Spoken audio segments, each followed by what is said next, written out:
Samantala, likas na mahilig manood ng mga pelikula ang mga Pilipino. Mapasiniman o sa bahay lang ay ini-enjoy natin ang mga panonood ng pelikula. Basta't komportable ang pwesto at syempre may kadarnong popcorn o kahit anong pagkain.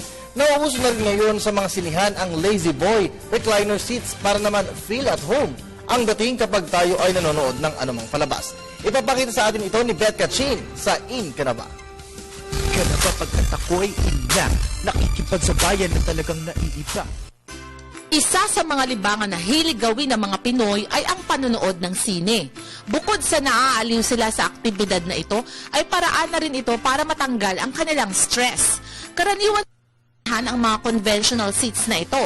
Ngunit, ito na ang pinaka-in ngayon, ang Lazy Boy recliner seats.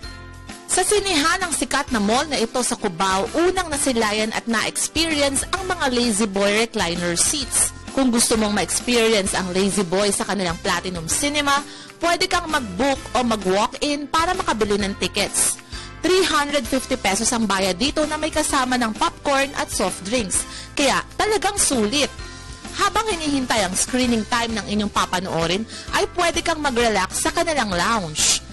40 leather-made Lazy Boy recliner seats ang makikita sa loob ng cinema. Kaya naman talagang komportable at ma-enjoy mo ang iyong panunood. Relaxing at saka comfortable pag nanonood ka ng movies. So, mas maganda kung talaga naka-Lazy Boy. Comfortable ako nung umupo ako kasi masarap sa pakiramdam and parang nakakatanggal ng stress nung umupo ako. Maging ang mga sikat na celebrities ay nakiin na rin sa Lazy Boy Cinema. Pwede rin namang rentahan ng buong cinema sa halagang 2,000 pesos. Tunay na napakasayang maranasan na parang ikaw ay prinsesa o prinsipe kahit sa ilang sandali lamang. Isa itong magandang regalo sa sarili na hindi matatawaran o matutumbasan. In ka na ba? Ako in na. In ka na ba? Kami, in na. Para sa Telebisyon ng Bayan, Elizabeth Kachin.